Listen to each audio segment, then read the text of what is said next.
వారికి బలం మరియు ఎక్కువ శక్తి పెరుగుతుంది. అందులో తల్లి తన బిడ్డని ఛాతికి గట్టిగా హత్తుకొని ఎక్కువ పాము ఇవ్వడం ద్వారా ఆ బిడ్డకి బలం మరియు ఎక్కువ శక్తి వస్తుంది.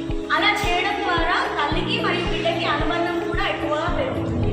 ఇలా చేయడం రోజుకి 2 లేదా 3 సార్లు చేయాలి. చేసిన ప్రతిసారి గంట లేదా 2 గంటల సేపు ఈ విధానాన్ని పాటించడం వల్ల తల్లికి మరియు బిడ్డకి ఎన్నో లాభాలు ఉన్నాయి. ఇప్పుడు నా స్నేహితురాలు తల్లికి ఎలా పాలు ఇవ్వాలి, ఏ విధంగా పాలిస్తే తల్లికి ఎక్కువ బిడ్డకి జీర్ణం అవుతుందో అవి ఇప్పుడు వివరిస్తాను. నేను తల్లి పాలు ఇచ్చే విధానాన్ని తెలుపబోతున్నాను. ముందుగా తల్లి బిడ్డ దగ్గరికి వెళ్ళడం కంటే బిడ్డని తల్లి దగ్గరికి తీసుకురావాలి. రెండవది ఏంటంటే తల్లి సోఫాలో కానీ కుర్చీలో కానీ లేదా దేనికైనా ఆనుకొని దిండుని ఆసరగా చేసుకొని కూర్చోవాలి. దానివల్ల తల్లికి వెన్ను నొప్పి అనేది రాదు. మూడవది ఏంటంటే తల్లి తన బొటన వేలుని బిడ్డ చెవి వెనకాల వేసి అలాగే తన 4 వేళ్ళని బిడ్డ మెడని పట్టుకోవాలి. అలా చేయడం వల్ల బిడ్డకి మెడ బలంగా అలాగే మెడ నొప్పి లేకుండా ఉంటుంది.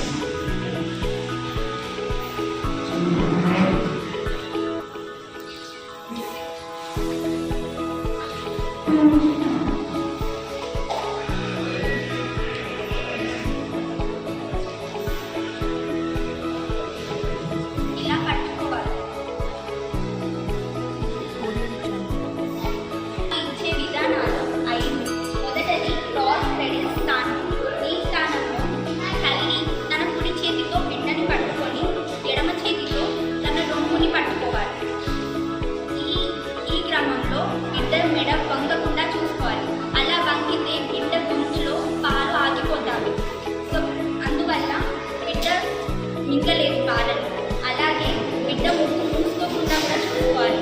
అలా అయితే తను మంచిగా తీసుకోగలుగుతుంది. రెండవది ఉయ్యాల స్నానం. ఉయ్యాల స్నానం అంటే తల్లి కూర్చొని బిడ్డని ఎడమ చేతితో ఇలా పట్టుకొని తన ముంజేయి పైన బిడ్డ తలను ఉంచుకోవాలి. తన కుడి చేయితో పట్టుకోవాలి. ఈ స్థానంలో బిడ్డ నోట్లోకి మొత్తం రొమ్ము నోట్లోకి పోకుండా చూసుకోవాలి. అలా చేస్తే బిడ్డ పాలు సరిగ్గా తాగలేదు. మూడవ స్థానం ఫుట్బాల్ స్థానం.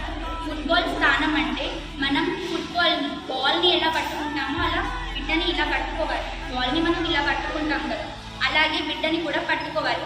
మన చేయి కింది నుంచి బిడ్డ కాలు ఉంచాలి. బిడ్డ తలని మన రొమ్ము వైపు పెట్టుకోవాలి. ఈ స్థానం ఎక్కువగా కవల పిల్లలు ఉన్న వాళ్ళకి ఉపయోగపడుతుంది. 4వ స్థానం వెనక్కి వాలి. తల్లి వాలుగా మనం ఇలా పడుకుంటాము, సరిగ్గా పడుకుంటాము. ఇలా పడుకోవాలి. మొత్తం కాకుండా కూర్చొని కాకుండా వాలుగా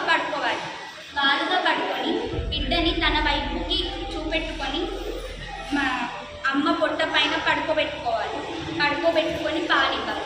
ఈ స్థానంలో ఎక్కువగా బిడ్డ ముక్కు మూసుకుపోయే అవకాశాలు ఉన్నాయి. అందువల్ల బిడ్డ సరిగ్గా ఊపిరి తీసుకోలేదు. అలాగే గొంతు కూడా మెడ కూడా వంగే అవకాశాలు ఉన్నాయి. గొంతులో పాలు ఇరుకుతాయి, అవి చూసుకోవాలి. 5వ స్థానం పక్కకు తిరిగి పడుకోవడం. తల్లి ఒకవైపున పడుకుంటుంది, మరోవైపు బిడ్డని ముందు పడుకోబెట్టుకుంటుంది. బిడ్డ కూడా తల్లి వైపు తిరిగి పడుకుంటుంది. అలాగే ఈ స్థానంలో తల్లి వెనుక మరియు బిడ్డ వెనుకాల ఒక దిండుని ఆధారంగా చేసుకొని పడుకోవాలి. అలా అయితే బిడ్డకి మరియు తల్లికి వీపు నొప్పి లేకుండా ఉంటుంది. ఈ 5 స్థానాల్లో మాత్రమే పాలు ఇవ్వాలి, లేకపోతే బిడ్డకు కానీ తల్లికి కానీ ఏమైనా సమస్యలు వస్తాయి. ఈ స్థానాల్లో ఇస్తే బిడ్డ మరియు తల్లి ఇద్దరు ఆరోగ్యంగా ఉంటారు. ధన్యవాదాలు. నా పేరు కీర్తన. ఇప్పటి వరకు మనం తల్లి పాలు ఇచ్చే విధానాల గురించి తెలుసుకున్నాం కదా. ఇప్పుడు తల్లి పాలు ఇచ్చిన తర్వాత బిడ్డను తన భుజంపై పడుకోబెట్టుకొని తడమడం ద్వారా తల్లి పాలు అనేవి బిడ్డకు త్వరగా జీర్ణమవుతాయి. ఇలా చేయడం ద్వారా బిడ్డ ముక్కులో నుంచి కానీ గోర్లో నుంచి కానీ పాలు బయటికి రాకుండా సహాయపడతాయి. ఇప్పుడు నా స్నేహితురాలు తల్లి పాల ఉత్పత్తి కొరకు కావాల్సిన పోషక పదార్థాల గురించి తెలియజేస్తాను.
బిడ్డకు రోగ నిరోధక శక్తి అనేది పెరుగుతుంది.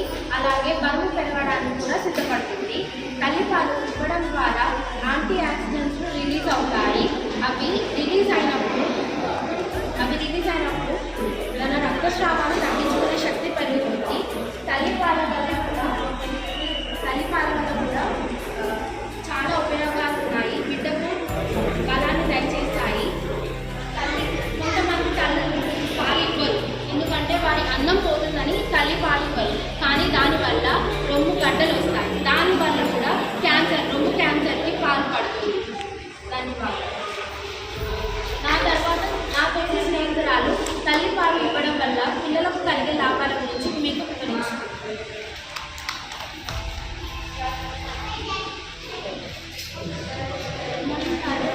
ఈరోజు నేను చెప్పబోయే అంశం పేరు తల్లి పాలు ఇవ్వడం వలన పిల్లలకు కలిగే లాభాలు. తల్లి పాలు ఇవ్వడం వలన పిల్లలలో రోగనిరోధక శక్తి పెరుగుతుంది. తల్లిపాలలో ఎదుగుదలకు మరియు పోషణకు కావాల్సిన కొవ్వు, నీరు, చక్కెర, ప్రోటీన్స్ మరియు మినరల్స్ కలిగి ఉంటాయి. తల్లిపాలలో సులువుగా జీర్ణమవుతాయి. తల్లిపాలు తీసుకునే పిల్లలలో శ్వాస సంబంధిత వ్యాధులు, చెవి సంబంధిత వ్యాధులు తక్కువగా ఉంటాయి. తల్లిపాలలో రోగనిరోధకాలు కలిగి ఉండడం ద్వారా శ్వాస సంబంధిత వ్యాధులు తక్కువగా ఉంటాయి. ఒకవేళ శిశువు నెలలు నిండక మునిపే పుట్టినట్లయితే స్వల్పకాలిక మరియు దీర్ఘకాలిక సమస్యలు తక్కువగా ఉంటాయి. తల్లిపాలు ఇవ్వడం వలన పిల్లలలో తెలివితేటలు ఎక్కువగా ఉంటాయి. తల్లిపాలలో ప్రతిరోధకాలు కలిగి ఉండడం ద్వారా పిల్లలను అనారోగ్యంగా ఉండడానికి చాలా ఉపయోగపడుతుంది. ధన్యవాదాలు.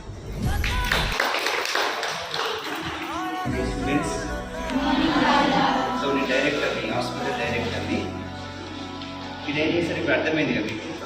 మేము పిల్లల్ని కన్నాము, పెంచాము, పాలించాము, మా బిడ్డలు ఉన్నారు.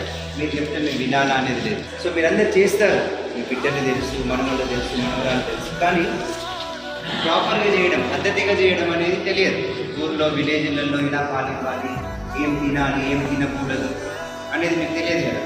సో వీళ్ళందరూ కూడా ప్రజెంటేషన్ చేశారు. తల్లి పాలించే విధానాలు ఏంటి, తర్వాత ఏ విధంగా ఇవ్వాలి, ఏం తినాలి, ఇది చాలా ముఖ్యం. నేను డాక్టర్లు కూడా చెప్తూ ఉంటాను. ఈ అమ్మాయి ఎత్తుకున్నట్టుగానే ఆ పాలించిన తర్వాత ఖచ్చితంగా ఎత్తుకొని పైనుండి కిందికి ట్యాప్ చేస్తూ ఉంటారు. అప్పుడు ఏమైందంటే 15 నిమిషాలు చేయాలి. ఆ విధంగా చేయడం ద్వారా తాగిన పాలు జీర్ణమవుతాయి, అరుగుతాయి. లేకపోతే పాలించిన వెంటనే పడుకోబెట్టడం, పైకి ఎగరేయడం, మీద ఏమవుతుంది, వామిటింగ్ అవుతుంది. మీకు తెలిసింది ఇదంతా. కాకపోతే పద్ధతిగా చేయాలి, అవగాహన ఉండాలి అని. ఈ ఆగస్టు మొదటి వారం అంతా కూడా బెస్ట్ ఫీడింగ్ డేస్ అంటారు మా దాంట్లో. నర్సింగ్ విద్యార్థులు కూడా ఈ వారం మొత్తం కూడా ప్రతి హాస్పిటల్లో ఈ అవగాహన అనేది ఇస్తుంటారు. సో మీకు కూడా తెలుసు ఏ విధంగా ఇవ్వాలి, ఏ విధంగా చూడాలి అనేది. సో ఇవన్నీ కూడా మీకు అర్థమైందని అనుకుంటున్నాను, ఉపయోగపడి అనుకుంటున్నాను. సో ఈ ప్రజెంటేషన్ ఇచ్చిన నర్సింగ్ స్టూడెంట్స్కి, స్టాఫ్కి హాస్పిటల్ తరఫున, పేషెంట్స్ తరఫున కృతజ్ఞతలు తెలియజేస్తున్నాను.